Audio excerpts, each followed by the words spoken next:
Okay, so tonight we're going to do Parashat Chayei Sarah. This is about the life of Sarah. Even though in the beginning of the Parasha we see a description of her funeral, what is really taking place is a eulogy, an important eulogy, where Abraham, her husband, describes her life. Therefore, I prefer to call it not the death of Sarah, but celebrating her life. And that is what Abraham Avinu does in front of everyone who attended, is to talk about the successes of Sarah, his wife, not only as a wife, but as a mother, as a woman, as a friend. She contributed a great deal. What you find, therefore, if you look at the words in describing the funeral, is a bechi and a misped. There's both crying, mourning for her, and eulogizing her. Crying for what we lost, for what we had once upon a time, and we no longer have. It's a big loss for humanity, not just for Avraham Avinu. And so he points out what qualities she had that are not so common. Very, very special woman, and now she's gone. Who will replace her? Who will take her place? That's the bechi. But you have the misped, you have the eulogy in pointing out what those qualities are so that we can learn from them. That's ultimately what the eulogy is supposed to serve. It's not just to talk about the person themselves, what they accomplished, but what is it that they had that perhaps we can learn from. And that's very significant when we're talking about our forefathers. Everything that is recorded in the Torah, all that is documented, is for us to learn from. And all these parashiot in the book of Bereshit, but even in Shemot and in Vayikra, contain many, many valuable lessons, especially about certain characteristics, the good and the bad. We see individuals who were exemplary, very, very special and unique. But we see some individuals who failed, who had a particular characteristic that was not good. All of this is recorded for us to learn from. In the same way that the rabbis tell us there were many, many prophets, but only those prophets or prophecies that were necessary for future generations, only they were recorded, which we have the books from. But there were many, many more prophets. What we need is what was written down. So there are no extra words here. Everything is necessary because there's something to learn from. Sarah Imenu was a very special woman in that she contributed a great deal. In other words, even though she probably was a good cook, she probably was a very good wife. In various ways she did her job, but she contributed. And that is what everybody needs to know, that they're here in this world for some specific, unique mission that is only theirs. They have something to contribute. And if we succeed in contributing, then we partially succeeded in life, in doing our part. A lot of people make the mistake in thinking that this is only about themselves, and they focus on themselves. Here, Sarah was focused on doing for others. So she had it right from the very, very beginning. She and Avraham Avinu, as well as, of course, Yitzchak and Rivka, and Yaakov and Leah and Rachel. It's not just about ourselves. It's what is it that we can do to contribute to Hashem's world. And that is why when the Torah points out in detail how many years she lived, what is that so important to know the number of years, is that, as the rabbis say, Kulam Shavim Letovah, they were all equally good. Even in her later years, when she's already older and perhaps not as active, still, the years were consistent. In other words, she was always good. It's not that she was once upon a time not so good, not so active, not so caring. Kulam Shavim Letovah means all the years are good. They were all beneficial. They were worth living. That is what's important over here, is not how long she lived, but what did she do with her time. That is much more important. A lot of people live a long life, but they didn't do too much with their time. So it's important what a person did with his time. There's a beautiful mashal, a very nice, cute story of an individual who left this world and went upstairs. And he left at the age of 90.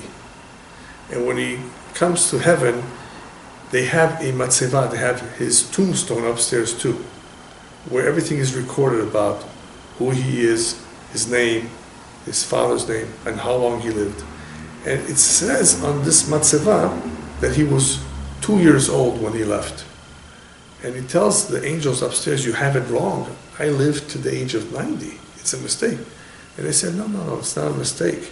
What is written downstairs is a mistake or misleading. That's perhaps how long you existed in this world, the true age of your actual contribution, what you did, what you accomplished in this world. That's what matters. It's only 2 years out of 90. Imagine all this waste. Yes, we sleep a lot. There's a lot of time that is just wasted. So what really counts upstairs, what they really take into consideration is the years, the amount of time that we contributed, that we observed the mitzvot. That is what matters. That is the life that we lived. And that is what is being pointed out here about Sarah. These are the years that she lived, not that she existed. In the upper world, they not only know what we did, they also know the true value of the human being. And that is something that we don't always know. We don't know everything there is about everyone, even if they are close relatives. We think we can figure someone out by seeing how he behaves or how he performs. But what is his true erech? What is his true value? You must have heard many, many times people talk about what is his worth. You know how much this guy is worth? He's worth billions of dollars. To a lot of people, worth is money. How much real estate he has. What does he have in his bank account? But we know, based on what we've studied in the Torah, that that's not the real worth because you don't take it with you. So what is the real value of the human being? It's not the money. So there's an interesting mitzvah in the Torah that many people are not familiar with. Even though they may have read about it, it's in the Torah. They don't really know what's behind it. It's called erkecha, the value. Sometimes you have someone who wants to give of himself. He wants to give his value. You may have heard the expression, his weight in gold. I'm going to give his weight in gold. So what do you do if somebody says, I want to give his value, or I want to give my value to the Hekdesh, to the holy, to the temple? Then the Torah specifies what's the value of the man or the woman depending on their age. What's the value of the child? The Torah has specific values for men and for women, and they're different depending on the age. He or she is worth so much depending on their age. But that value that the Torah is talking about, which in the end needs to be contributed to the holy, is more symbolic. It's what the Torah considers the value of that individual. But the real value, the ultimate value of the human being, as we said earlier, is what he does in this world, the mitzvot that he observes. That is his real value. And the Rambam, Maimonides, says, don't think that value of mitzvot has to do with the number of mitzvot, how many. Don't think it has to do with the big or smaller mitzvot. Value mitzvot only kel deot. Only the God who knows, who has knowledge of all of this, knows. We don't know. He knows with what intent. What was our intention when we observed the mitzvah? How hard we worked to do the mitzvah? That's what matters. So the true value of a deed, of a mitzvah, only Hashem knows. Was it a very productive? What are the consequences of this man's actions? Or God forbid, what were the consequences of this man's sins? Was it very damaging? Were his words, were his deeds very beneficial to someone? So only God can evaluate the true contribution of a person's actions. So only Hashem knows a man's true worth. So the real erech, or the real erkecha of the human being is known upstairs, not what we think down here below. We don't see the whole picture. Kavanah is very important in the mitzvah. What was he thinking when he was doing it? Perhaps he was thinking about reward. Perhaps he was thinking about being honored. That's not so pure. The kavanah, the intent, is very, very important. Those who do it for the sake of heaven, of course, are on a higher level than those who just do it because it's routine, it's my duty, and I just have to do it. Only Hashem, therefore, can evaluate the true worth of a person based on what he was thinking and how he actually did it.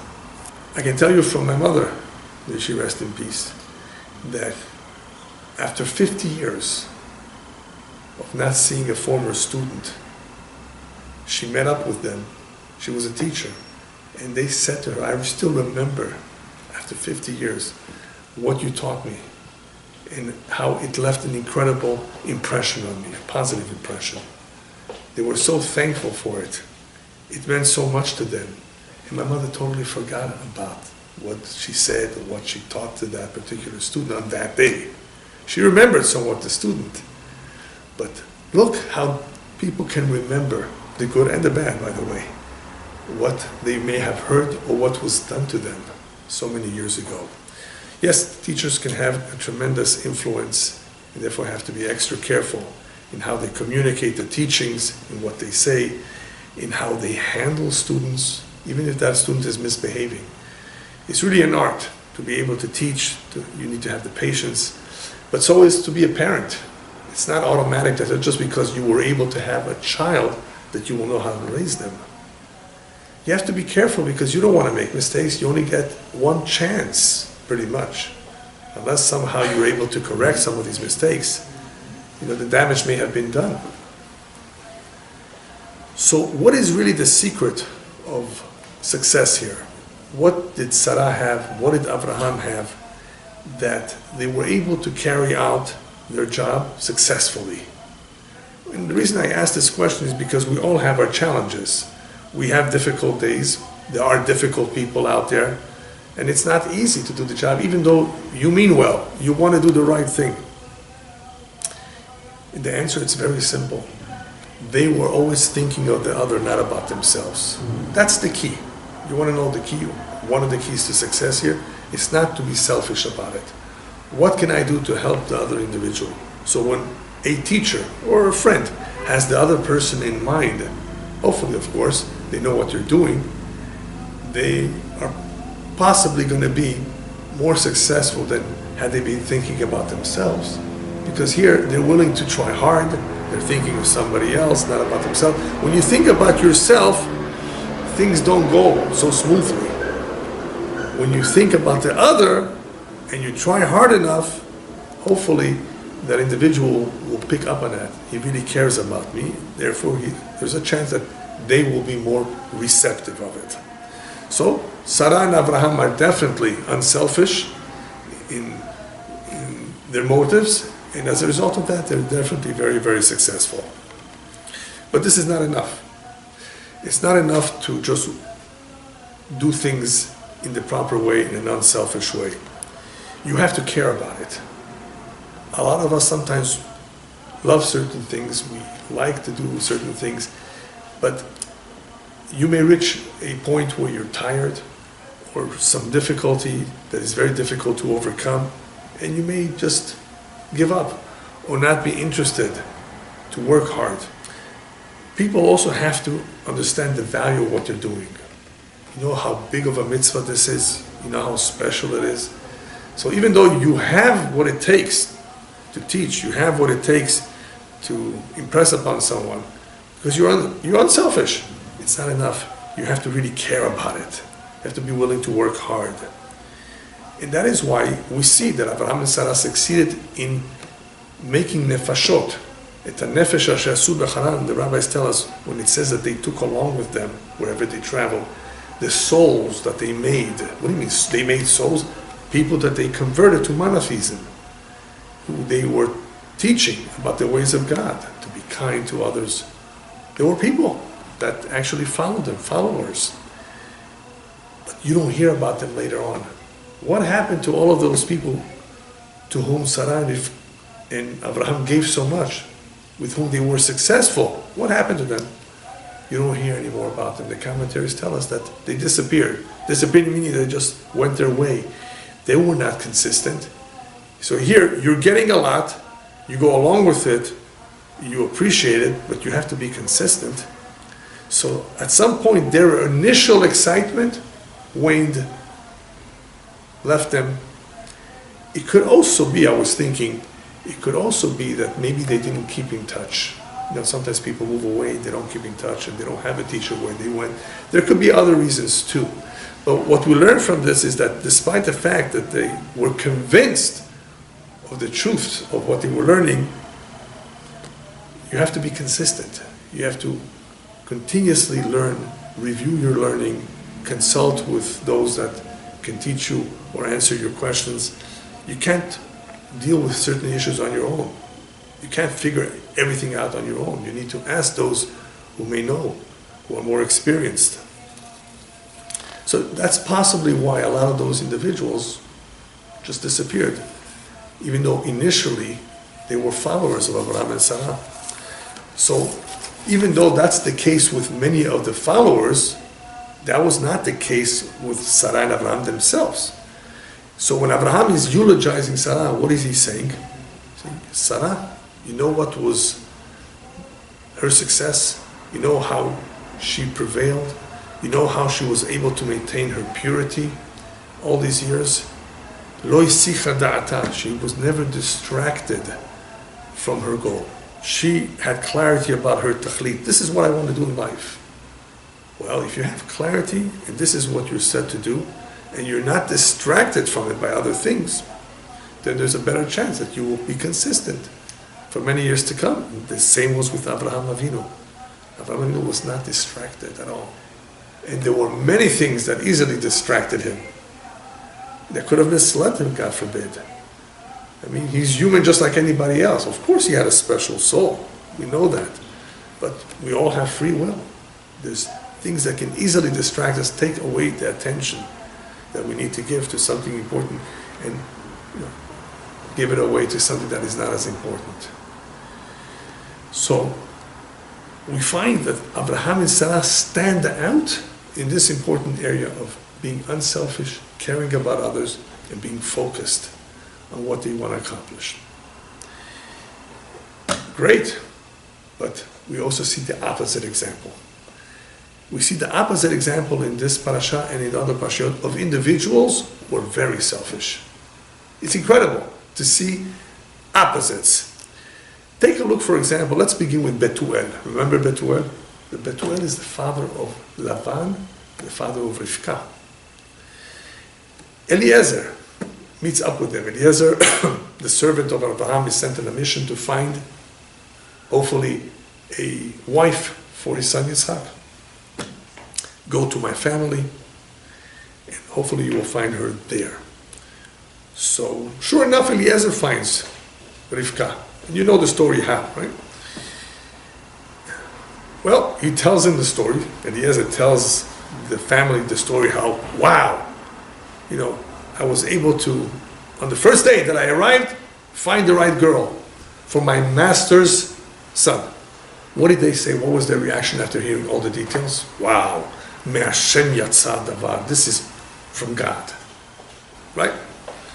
Nonetheless, the Midrash describes that night, Betuel was planning on poisoning Eliezer.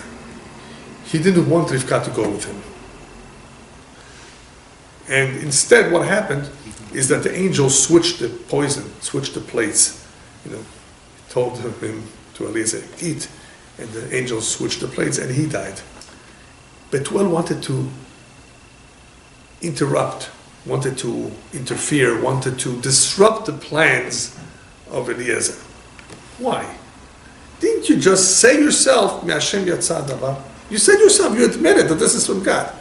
Then why have second thoughts, or why try to kill this guy to take away his money, of course? Why try to stop this thing? You said yourself it's right. Look at Lavan. We're going to soon read about Lavan, the brother of Rivka. He has Yaakov working for him for many years. And when Yaakov eventually leaves, he admits to him, I noticed by Varecheni Hashem biglalecha. Hashem blessed me because of you. So long as you were by me, working for me, I was blessed. Remember? Isn't that an admission? He recognizes that it's a fact. If that's the case, why did you try to cheat him so many times? Lavan Harami, cheater, liar, thief. I want to kill him also. To kill him. How How could you do that? I mean, you admitted that he blessed you, or that you were blessed because of him. It doesn't make sense. Next guy, Adoniyahu, which we read about in Daf Torah, by the way. One of the sons of David HaMelech. Very charismatic guy. He thought he would be the next king. David is almost about to die. He's old. And Adoniyahu says, I'm taking over. And he prepares his celebration, his inauguration. Calls all his friends. He doesn't call Natan Navi, Natan the prophet. He doesn't go consult with David, his father. Perhaps you have somebody else in mind. Why not do that? Be on the safe side. So if you read the words carefully there, when it describes about what Adoniyahu was doing, it says mitnaseh. He was aggrandizing himself, which really tells us that he was arrogant. Yes, he thought highly of himself. I'm the most fit, the most qualified. That was not exactly what Hashem had in mind. Why think that you are the one? Perhaps you are wrong. Perhaps it's a mistake. Why don't you find out? When a person is arrogant, he doesn't think about that perhaps he's wrong. That perhaps it's someone else, that's his brother, Shlomo HaMelech, who was a young boy then, barely 13. He's going to be the next king. So you see that the arrogance got in the way of good judgment over there. What are all these examples of? People who are thinking about themselves, not about what's good for others, necessarily. About themselves, they want the job. Next guy, the famous Ephron. In the beginning of the Parasha, you have this individual who owns a plot of land, and Abraham wants it to bury his wife. Please call him, because I need to negotiate with him. And what does Ephron tell him? For you, I do anything you want. Please, be our guest. Take any plot you want. The choicest of the plots. You are the prince of the land. Go ahead. In other words, it's free. You think it's free? That's what he first said. Later on, when Abraham insists on paying. He says, no, I'm not taking anything for free. And there was no Chunezadan there. He didn't have to try to bargain with him. He says, I'm going to pay the top price, the 400 silver coins. So Ephron says, yeah, 400 between me and you, it's no big deal, right? It's okay, 400. Wait a minute. Originally he said it was nothing. It's free, it's a gift. Between friends like us, and now between friends, 400. You see from the behavior, from the talk, what this person is all about. Ephron, just like the rest that we just mentioned, were thinking more about themselves. When people think about themselves first, that's what you see. You see not as much caring about the other individual, not as much willing to go out of their way, and definitely not to sacrifice for someone else. If it's too difficult, too painful, So these are all the individuals that we just mentioned, mechunasim betoch atzmam, they're focused on themselves, they're selfish, as we call them, self-centered. Not interested in helping, not interested in doing for others, unless it's of course for money. Well, don't think that this is a rare phenomenon. This is something that of course we see every day. In our life we come across people who are like that, who have that kind of a nature. So when Avraham Avinu sends Eliezer on this mission to find the soulmate of Yitzhak, to find him a wife, he needs to make him swear. Take an oath that you go to exactly where I'm sending you, not to any other place, and that you bring a wife for my son from there. Obviously, if you find her and she doesn't want to come, then you're free to go. I'm not going to hold you responsible for that. Why make him swear? This is a devoted servant who he trusts. Yes, but in life there are some hurdles and some difficulties. And sometimes people might say, well, I couldn't do it in any other way. Unless I gave in, unless I went somewhere else, unless I did that. Avraham Avinu is realistic. He knows human beings are frail. He knows that there are pressures. And Eliezer is no different. I have to make him swear, because hopefully by swearing the Shemuah, that will restrain him. He won't just be able to go anywhere on his own. He will obviously respect that Shemuah. But speaking about soulmates, this parasha has an emphasis on soulmates, on the match made in heaven, which is pretty much what happens just about all the time. God is the one that puts people together. There are, of course, exceptions where people insist on marrying someone for their money and marrying someone for their beauty, and even though that's not their match, and sometimes God says, okay, you want this? You sure? She's not for you. And He lets them fall, make the mistake. I have several lectures about that. How to recognize your soulmate, about marriage in general. This is an important parasha in discussing this subject. What we find here in this parasha is that Abraham, in choosing a wife for Yitzchak, makes a point to say, it needs to be from my family. What's so special about his family? They're into idols, idol worshipping, just like everybody else in the neighborhood. And the reason for it is because Abraham Avinu knows one thing. Yes, it could be that those people have the wrong ideas about life, the wrong philosophies, but there's kindness there. From his family, you will find kindness. So pretty much that's what is being communicated to Eliezer. I need a girl who's kind. You will find that over there. So go there. So kindness is something that we're already familiar with, because we've seen that Abraham Avinu himself was such an individual, and so was Sarah.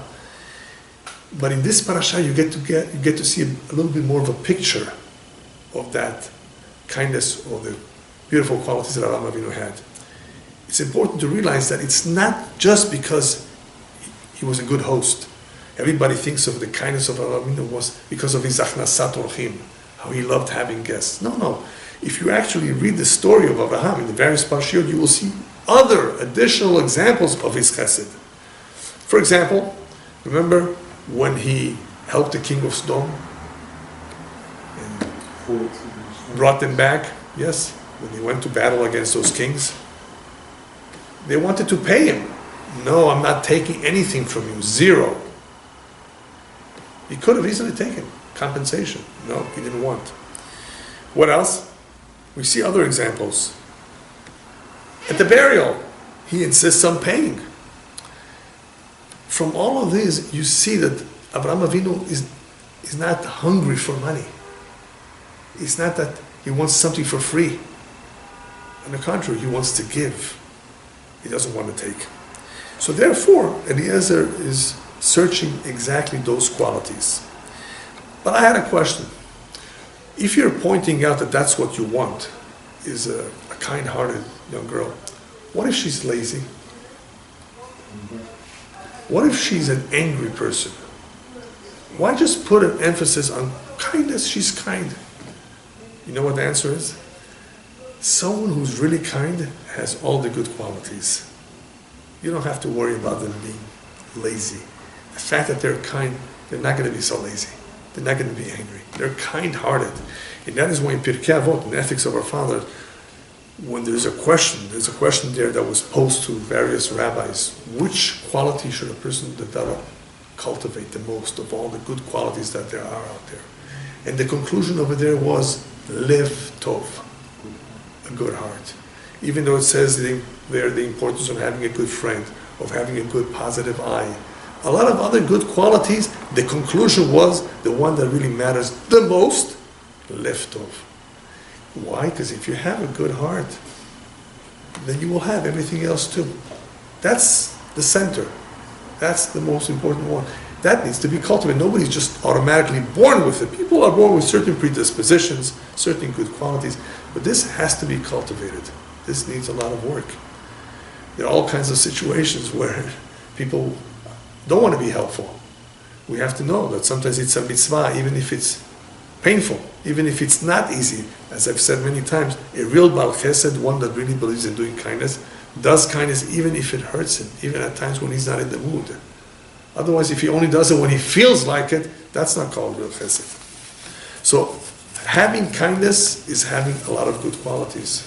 Okay, but wait a minute. We just said that that family was idolatrous. They didn't really believe in God. Even though there appears to be a contradiction, because they did say, "Me'Hashem yatsa davar."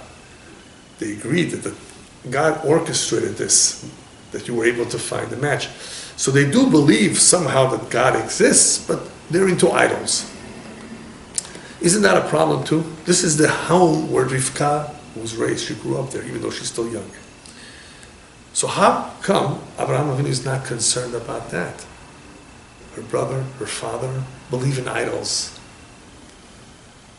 And the simple answer is, because that's just in the head. De'ot, philosophy, you can change. Midot, character, is much more difficult to change, to uproot. That needs to be implanted.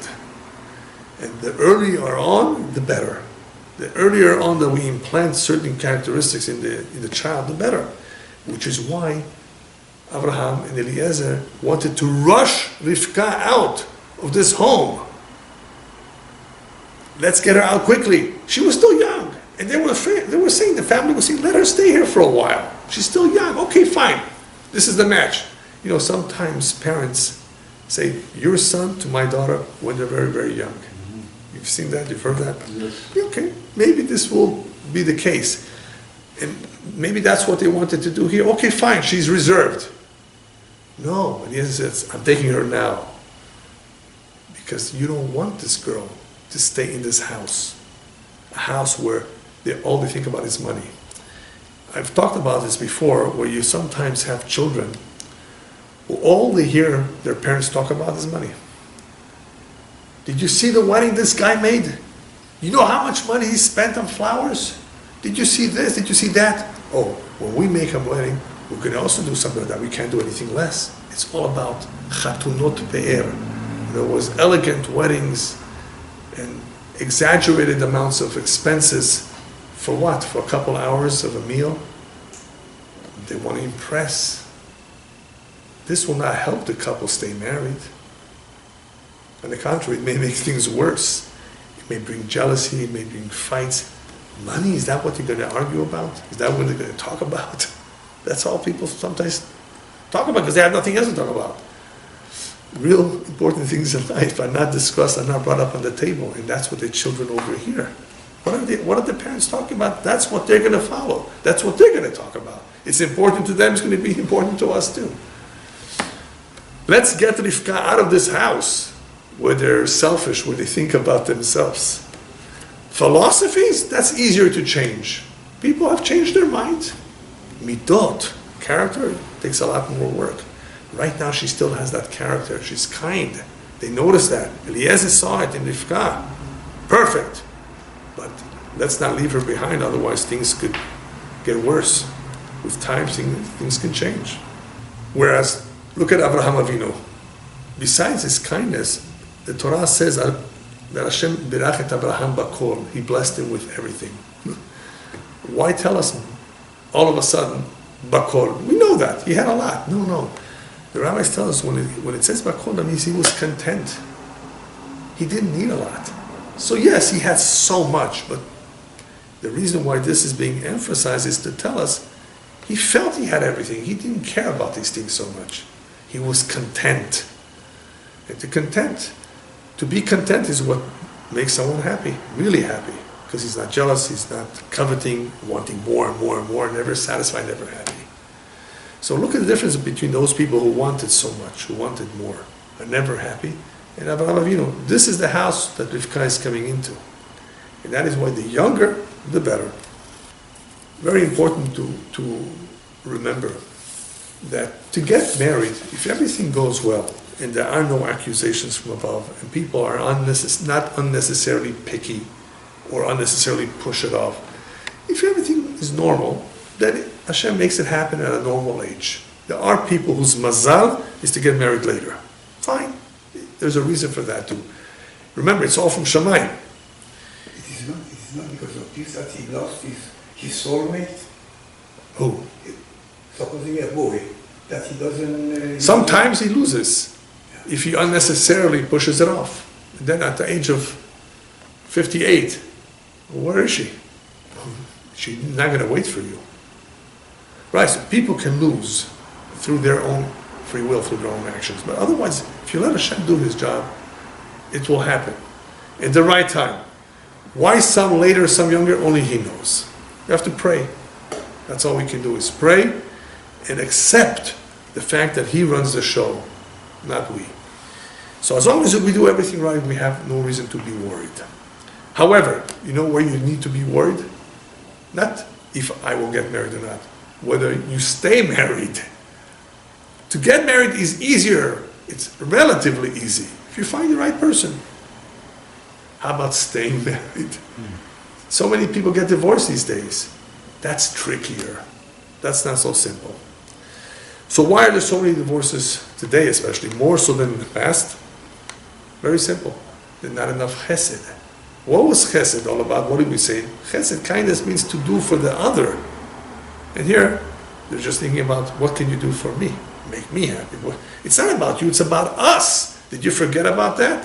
When people get married later in life, and they were so accustomed for so many years to be single, it's difficult for them. All of a sudden, they have to share their life with somebody else, to give to someone else. Just for some people, it's difficult. For those who are kind by nature, it's a little easier.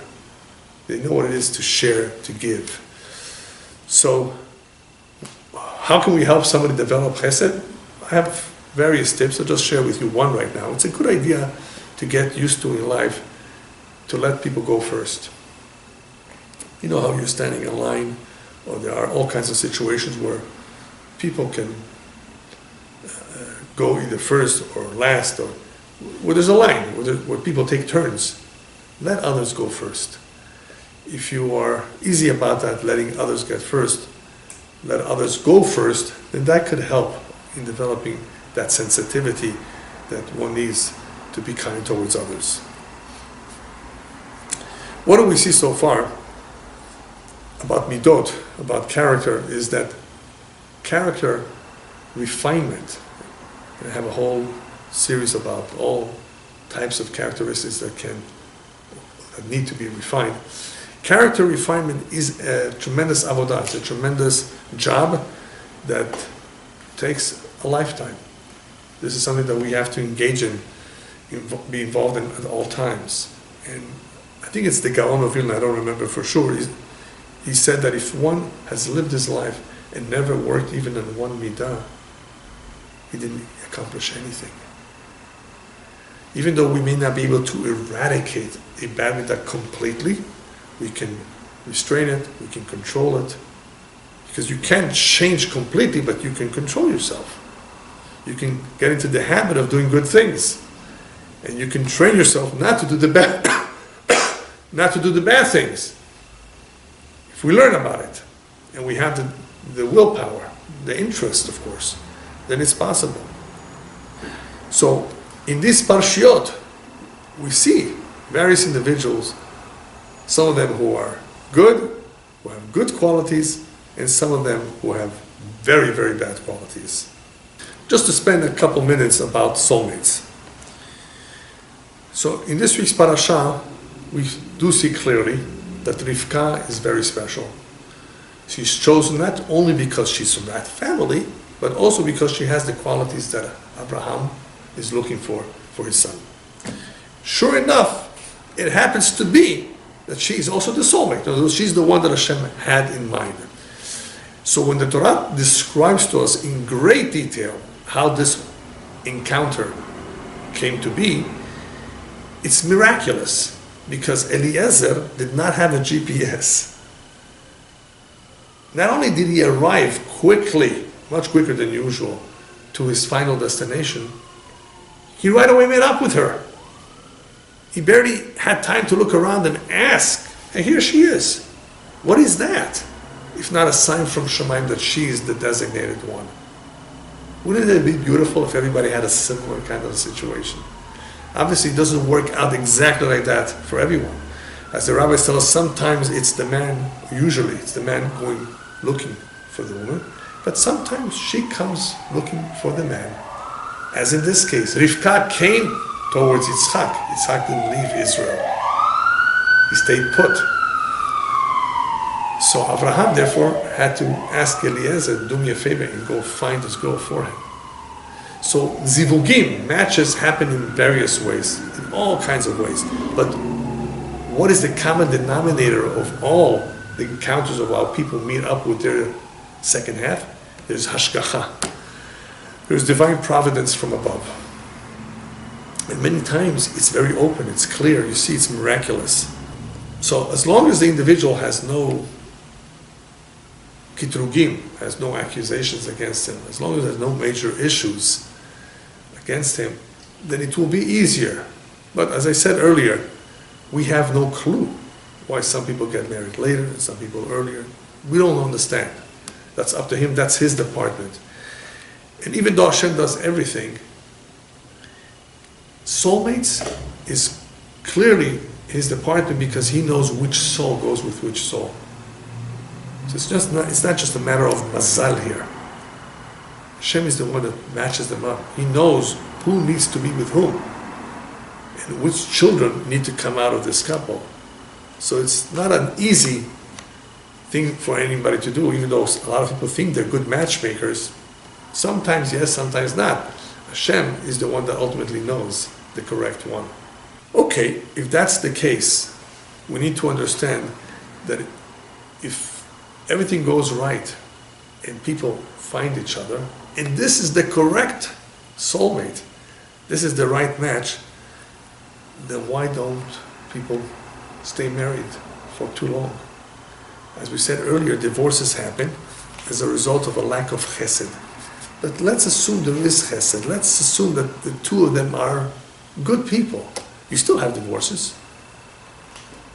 Don't think divorces only happen amongst the bad people. Divorces even happen amongst the good people. Now, there are cases where divorce is the only choice. And I'm not going to talk about it because there's always exceptions. But you know what those exceptions are about? Sometimes those exceptions have to do with terrible mistakes that people make. So in the end, even a potentially good marriage where the two of them are really meant for each other ends up in divorce because of mistakes. Because if this is a divorce as a result of a total mismatch, which happens as well, somehow they got married for some reason, it was meant to be for just a short time, they're totally not for each other, it's understandable. These things happen too. But you should know, sadly, the majority of divorces is between soulmates, between people who were supposed to be married for many, many years. What went wrong? Mistakes. Now, some mistakes are easy to repair. Some mistakes are more difficult to repair, but the two have to be willing to repair them. If one or the two of them says we're not interested, or it's too late, all kinds of excuses like that, then obviously it's not going to go anywhere. So that's sad. Very, very sad, and I see this all the time. We don't understand why people get divorced. It could be all kinds of reasons, but we do know that many of this could have been averted had they had the proper guidance, had they not made the mistakes. So guidance is important. You have to learn when you get married. The young couple needs to learn what it is to be married. What is a man all about? What is a woman all about? What are the expectations? And not to have too many expectations either. So hopefully with the right education, but also with the good midot, with good character, there's a better chance that the two of them will stay married. So just to give a little bit of an idea of what can be done to avoid disappointments, to avoid ill feelings, what I like to do is I like to stress that every human being has something good. No one is perfect. We all have our weaknesses. Therefore, it's a good idea to train ourselves to look at the following.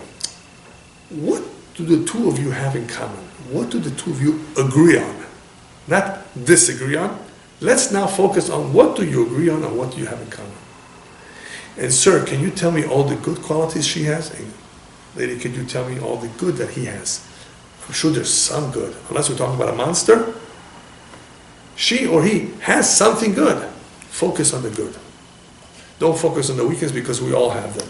You married each other perhaps because of those weaknesses. You need to help her. She needs to help you because of those weaknesses. That's why you're together to begin with. What do you think? It's going to be just smooth? A bed of roses, nothing to work on? We all need to work on something. It's the two of you together that will hopefully have the strength and the blessing to succeed. Two heads are better than one. So when the Torah talks about marriage, it talks about an ezer kenegdo. I will give him a helpmate. It says a helpmate. It's not in a helpmate in the kitchen. It's a helpmate in growth. You want to grow spiritually. You want to grow and become a better person. A person that works on midot, on his character, he grows. The two of them need to grow. They're young. They need to grow, not physically, they need to grow spiritually. The growth will come about by accepting each other, by working on the midot, by learning more. This is how you grow. People are not doing enough of that. They're not thinking enough. They're playing with their iPhones. They're addicted to all kinds of movies and all kinds of things. What about growth? What about becoming a better person? So if there's no emphasis on that, it's not going to happen. And what happens as a result of that, there's a void, there's a vacuum here, which is fertile ground for a lot of misunderstandings and a lot of terrible things that will seep in from the outside culture. And the outside culture today is not too good, not too healthy, very decadent. So in order to protect ourselves from all that decadence, we need to have the right values. So therefore, focus on the good that each one has and work on refining the weaknesses. Don't just say, this is the way I am, accept me the way I am. That's not good. That's an excuse. What do you mean?